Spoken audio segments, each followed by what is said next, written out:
All right, welcome back to the reading of my book. We're still in Volume 2, Chapter 5. We'll be able to finish Chapter 5 tonight. I could just skip to the end of the book, tell everybody how it ends. No, where's the fun in that? I could, though. This is manufactured in Bolton, Ontario. So, there you go. Bolton, Ontario. There you go. All right. Where did we end off? We ended off with a scene that begins. Jim heads away from the man he just killed and towards the sound of voices. People are crying out for help. As he rounds a corner, he finds bodies. There's no telling how many there are, since none of them appear to be in one piece. It's a scene which takes Jim's breath away, and he has to count down from 10 to 1 before he can take a step through the carnage. He has a hard time believing all of these bodies were left behind by one man that he was just forced to kill. One more corner to turn reveals cages with people in them. The cages are made of what appears to be bulletproof glass, perhaps even soundproof, outside of two small holes in the glass, which the caged people were using to shout through. There are two people here, one woman and one man. Jim recognizes one from the news, and that caused him to do a double take. Donna Meadows? Yes, please get me out of here, she screams in a panic. You have to get us out of here before they come back, the man in the second cell says, trying to reach through the holes in the glass. Why are you two in here? Jim wants to believe they're no threat, but he's not certain of anything right now. He's in it deep now that he's taken one man's life, and he's wondering if he'll soon have to take another. This isn't what he anticipated when he brought Jenny Keenan to the headquarters building. I wish I knew, Donna says. I was in the arcology. I was the head of Section C police, and when I was there, I don't remember anything in between. I just want out. What's your story, Jim asked the male prisoner. I was in arcology 443. I remember people started getting violent when I was there, same as her. No one will tell me why we're here or what happened to arcology 443 after I left, he answers. Jim pauses and looks towards the floor. He opts not to tell the jailed man what happened. That's a long story. I don't know what the hell they were doing down here, but you two are both supposed to be dead. What are you talking about, Don asks. I'm right here, clearly not dead. I'm certainly not a zombie. I can't be dead if I'm talking to you. Jim looks Don in the eye. I know, but I'm telling you what I've been told. I saw the footage from the gunfight in arcology 1237. Look, I think my firearm here can get you two out. But just know I'm willing to use this gun in self-defense if I have to. I mean, if there's a reason to shoot at either one of you, I will. Donna backs away from the glass. Look, I don't know what you think you're going to do, but I'm not dangerous to anyone. I have eaten nothing but garbage food since I woke up in here.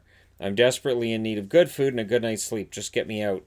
All right, I need you both to step back, Jim instructs, as he takes a few steps back himself. He visually scans both of them and sees their outfits are matching. Skin-tight black spandex with matching navy blue insignia for the Special Operations Unit on the left breast. They're not unlike wetsuits, and Jim can't see any reason to have them dressed like this unless their captors also wanted to be certain they weren't concealing weapons. There's a setting on Jim's gun which is meant to melt through rock. It was added to this weapon to prevent miners from being buried in rock slides. It was considered to be a Swiss Army knife of guns, with varied uses outside of the more popular and violent one. It had a stun setting and also could be used to freeze as a freeze ray if need be. Jim had only used this gun a few times and never to melt through anything.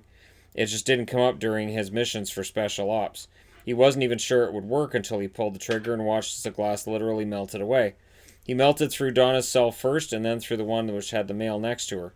This was a tremendous risk he was taking, one he was already doubting. Either one of these people could be caged for good reason. The fact they don't remember the events he knows that they should could also be a red flag. There are a lot of them, and Jim's just going through a hunch right now that they're okay. He can't lose faith in humanity, even with the things he's seen as recently as a few minutes ago. Once both cells have opened, Jim slowly lowers his gun, motions the mouth both to step out. Okay, there's no force field in place. You guys can come out. As they step out, he turns to the male prisoner. I didn't catch your name. Jeff Wakeman, he answers, shaking hands with Jim.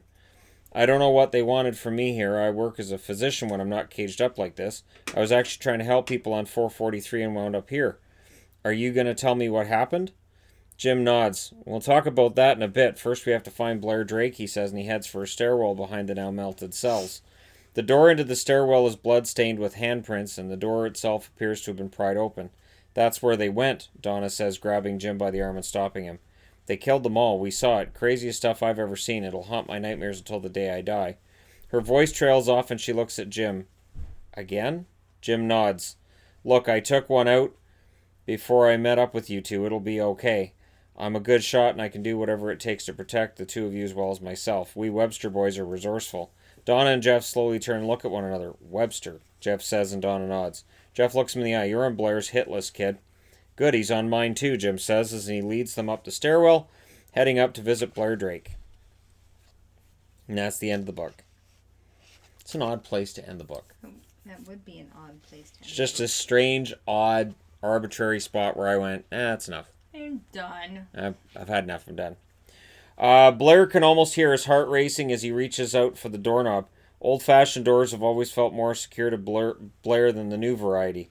The silent fashion in which they open, the lack of a visible deadbolt, the lack of a key lock mechanism, it all adds up to a lack of security in his mind. Now as he reaches ever closer to destiny, he wonders if this really is the best way to approach it. Maybe the newer doors would have been the best after all. He would have been able to open it quickly, fire, and never actually get near the door, thus reducing the risk to himself.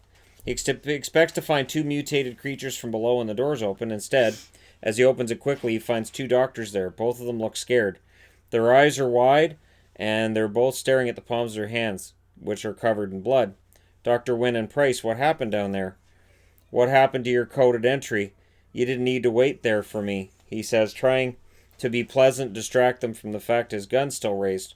You did this, Dr. Wynne says, pointing a bloody hand at Blair. Your research makes monsters. It has caused so much suffering. Is that your blood? Blair asks without any emotion in his voice. This would be a very bad time to show any kind of weakness. He senses that his dreams of fame and fortune might be going up in smoke. He can't think about that right now, so he tries to suppress that feeling along with almost anything else that might be in his mind. Dr. Price leans back against the door and slumps down slowly to the floor. He looks at his hands while he talks to Blair. It was effective.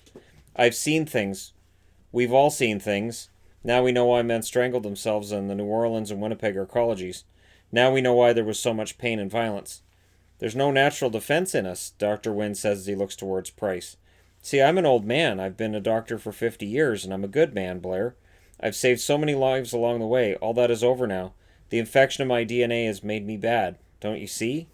He asks Blair as he extends his bloodied hand towards him. Blair's heart sinks. This is the absolute worst-case scenario. He's going to have to burn the research lab down below to cinders. He had so much research to destroy now. These idiots have ruined his life. He can't risk this getting out in the public eye. Their lack of ability to portion this out and create an antidote has become the undoing of everything good in Blair's life. What did you two do down there? He asks quietly. Price gets to his feet. I have 30 years as a doctor. I've been a family doctor. One kid's loved. I used to give out candy after a good visit with the kids, and I was seen as a hero by people. I helped wipe out asthma. That was me. But now I'll be known for horrific acts that are your fault, Dr. Drake. Blair takes a step back, seeing both men lock their eyes on him. He wasn't sure he had enough separation to kill them both, or if he has to. He was pretty certain he would soon have to do exactly that. It was a matter of having the courage and the time to make it count. One missed shot could mean the end of him, for sure. In limited research he'd done since the infection agent had been brought to his lab, Blair had managed to replicate the effects of it on people with lab subjects he had downstairs. He always had two set to go for when the previous two had been used up. The two were always clones of people who had been on the actual arcologies. Their genetic material had been obtained by Blair himself when he visited them, and visited people that he viewed as being an interest in each case. His security clearance level was high enough for him to move into and out of quarantined areas. The cloning process was simple for Blair, one that he'd never tried on such a scale, but simple enough. The clones were created at the same stage of life as the ones they were cloned from. They had used the same memories up until the moment he removed the genetic material from the unwilling lab rats, as he called them. These clones had been violent, as he had expected when tested with the mixture that the Altilians applied on the arcologies. The idea was one of recreating this for use against any enemies that should happen to come up, as well as find a cure. Blair had his best and brightest assigned to the task, and he had been confident that they would quickly come up with an antidote. He had suggested to them that one of them try taking the mixture so others could track its effects on a human who was not a clone. There was no way to know if violent behavior by a clone might be the result of being exactly that, and not just from the mixture applied to their DNA. Now, as Doctors Wynne and Price advanced on him, he wishes he had left well enough alone, and that the military section of the building wasn't inaccessible to him. He could use some big guns and rocket launchers right about now. His research ideals were dead and gone, a nightmarish reality having taken their place. We can talk this over, Blair pleads. You're the monster, Dr. Drake, Price says as he and Wynne move in sync with one another as if they share the same crazed mind. We know what needs to be done here. God told us all. He revealed the truth to us all. You're out of your minds, Blair says as he continues to back up. You made us crazy. You made this happen, and the dead bodies in the lab are your dead bodies. The blood's on your hand, too. We've been shown the truth. It's your time, Doctor. Wynne says as he takes a swing at Blair. Laser blasts ring out throughout the room as Blair fires wildly. 2 shots hit their mark and 2 hit the wall. Drake's hands are shaky as he watches both Wynne and Price fall to the floor. He keeps the gun pointed at them and is startled when he sees 3 people storm in through the door. He points his gun at the new intruders, 2 of whom he recognizes based on what they're wearing. What's the meaning of this? Jim Webster, what the hell do you think you're doing, Drake? Jim asks as he points his gun down at Blair. Bro, Steve calls out. Jim sees his mother and brothers tied down to the tables in the next room. Now he's ready to pull the trigger. Blair drops his weapon and raises his hands. Okay, we can talk this over, Jim. There's a lot I want to learn about your family. There's a lot we can learn together. Jim smiles. Yeah, we've been through a lot together. First off, though, you can go screw yourself, Jim says, and then he shoots Blair right in the heart. The brilliant scientific man has been destroyed in one fell swoop. Things will never be the same for Jim or anyone else in his family, for that matter. Time will tell if it's going to be a change for the better. So. Dun, dun, dun. Well, Blair was the one that was responsible for all of it. So Jim's like, all right, you're the bad guy here, so all right, I'm going to just take you out. Chapter 6. Mike has been uneasy during his return to Arcology 1237, and he can't put a finger on why. No one knows where he went, and he's willing to bet very few knew about the Peace Restorer, much less the SS-210 fighters waiting to fly out of the docking bay if need be. He had a secret armada nearby, but he couldn't shake his bad feelings about this. Using his handheld computer, Mike calls on Colonel Ken Young. His holographic projection shows on the screen, but he looks tired and rather frustrated. Colonel, you're certain about this? Yes, General, there's nothing new to report. There's no sign of any Altilian action near Earth, and we have no readings of any distress calls from any of their arcologies in orbit anywhere around the planet. I'm really tired, sir, Ken says, and it isn't the first time he's reported this to Mike. Thus far, he hasn't got any rest. Mike pauses, paces a bit, and looks at Ken again. Colonel, I need you to take the Peace Restorer and back away from the planet. If Altil intends to follow a baffling route here and try to reason with Earth, then we should stay low profile for a bit here. They can think I'm running alone. It won't surprise them to find me among the Earthlings. Ken smirks. So I get to go from scanning the area and finding nothing to backing away, scanning the area, and finding nothing. This is quite the war we're fighting, General. At what point do we approach Tally about the fact that you're the rightful commander of our fleet? We can't have Cale rightly undoing our hard work. Agreed, Ken, but it's all about timing. There's little we have to worry about at home since they've apparently fallen back in line, sadly. Altel's going to run us over unless we force our people to wake up, and our leadership has to prove it can lead at a time like this. Mike, that's why you're the leader. We follow you. This ship exists because of you. The SS-210 was produced and provided to us because of you. Your influence is everywhere. People like Talia Laris and Cale Rightly just refuse to see the truth here. We both know what that truth is, Ken says, folding his arms across his chest. Mike smiles and looks over his shoulder. Well, Colonel, it's been a pleasure, but I need to go. There are things here for me to attend to. Understood, General, and we will do as instructed. If Altilians show up, we'll signal you immediately, Ken says, and their call ends. On his end of the call, Mike is looking over his shoulder at John Webster, who's entered what has been chosen to be Mike's quarters. What's up, John? He asks as he turns around to face him. Well, we've been really busy with things here. I guess your friend Gora sent a message to Earth Falteri's in his own world. He clearly doesn't think much of you, John says. Mike sighs. They're bloody predictable, I'll give them that. I'm flattered they have me on their radar. What's their plan here, placating the masses? Well, apparently, they want to have a committee come here to investigate what happened. They want to punish those behind the massacres on 652 and 443. Gore's a smooth talker, in a way, I guess. Scary-looking bugger. The more time he was talking, I half expected to reach out through the monitor and rip my heart out, eating it before I hit the ground dead, John says with a shudder. They're coming here? Apparently, John says with a nod. Addison Hannon is allowing them to come to Earth openly. John scratches his head. I guess so. This whole thing just reeks of an attack to me. They know we're beneath them from a technology standpoint. They may want to destroy us, and then they can move on to your people. Keep a happy thought, John. Let's have a minor change of subject here. What decision did you come to about Division 1237? Mike asks. I will lead a group we're calling Group A. Carissa, Nathan, and Tanya will help lead the other group. Group B is will help lead that group. Group B is under Kristen's leadership. She's taking Christina, Catherine, and Craig with her. It's a start. I've already fielded hundreds of applications to join 1237.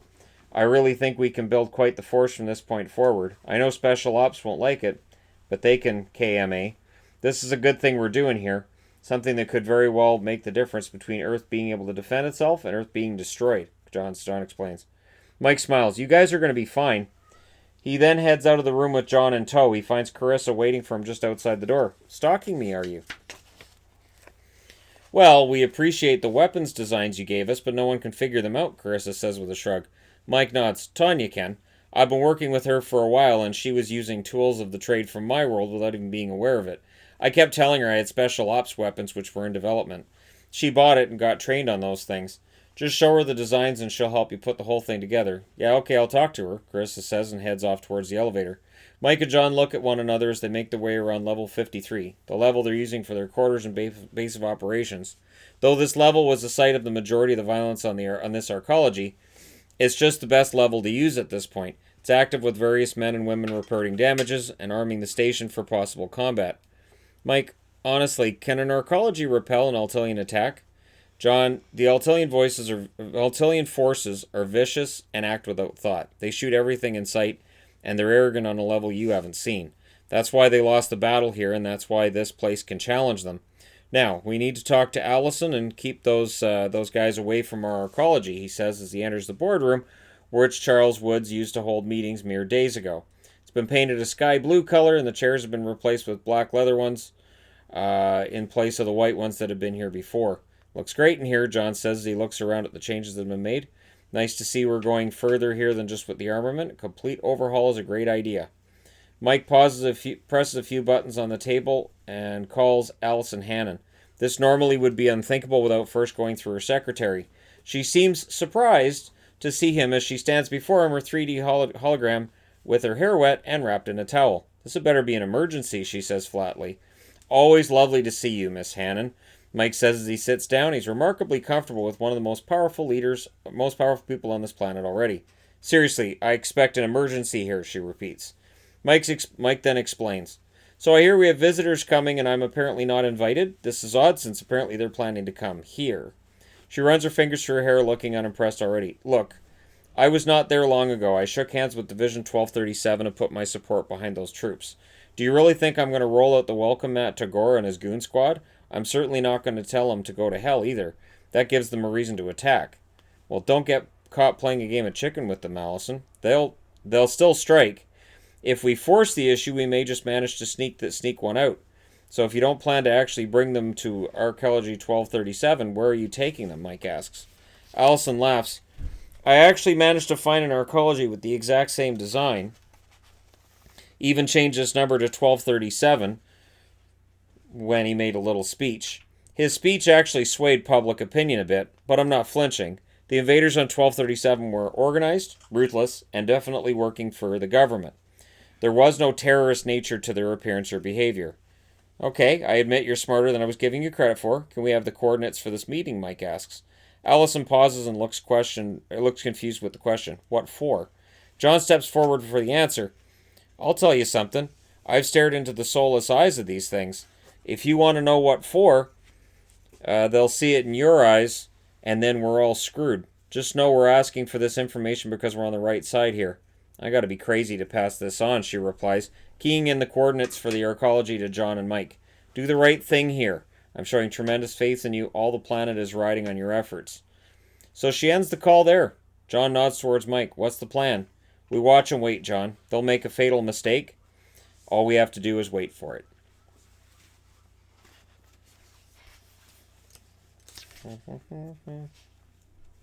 Yeah, I can do that one. Alright, next scene. Addison's been staring out the window at the clouds as they pass through and over them.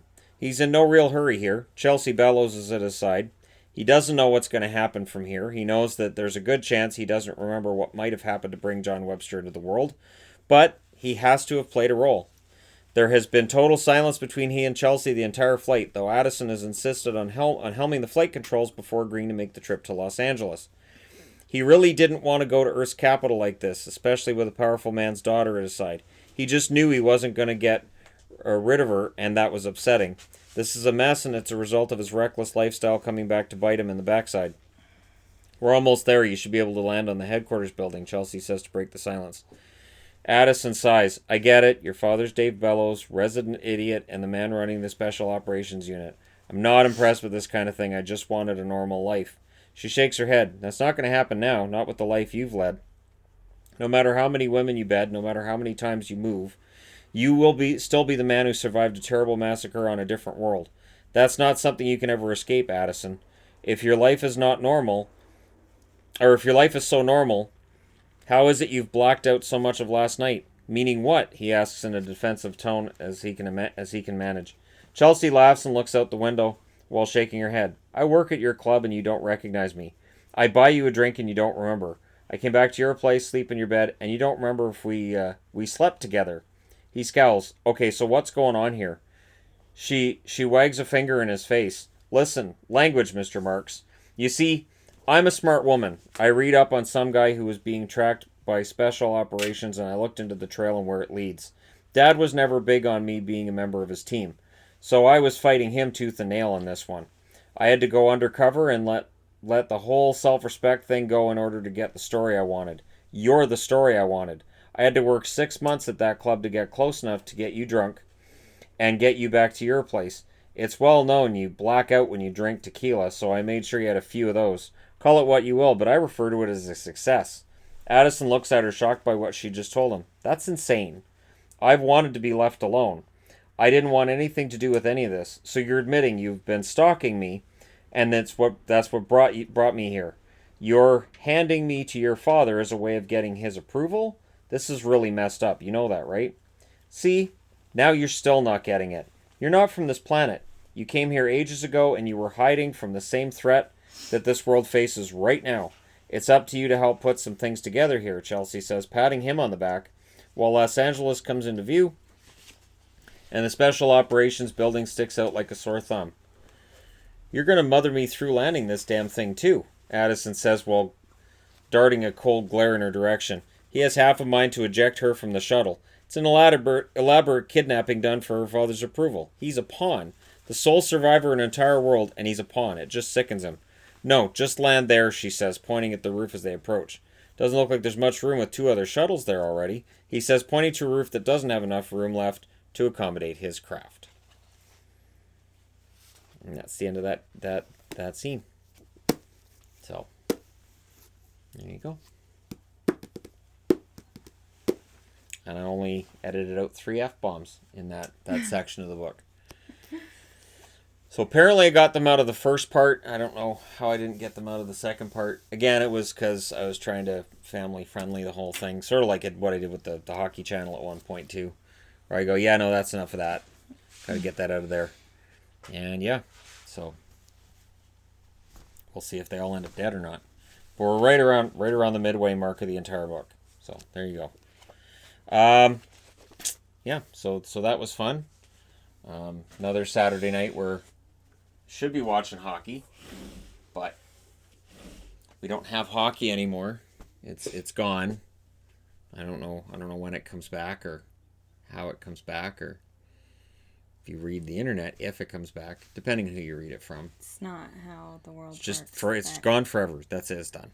It's gone forever. Yeah, It's all done. Things work at all. So again, and I'll say the same as I have been before, as scary as numbers might get, the only thing we can do is make sure that we're doing our part and we're staying as safe as possible.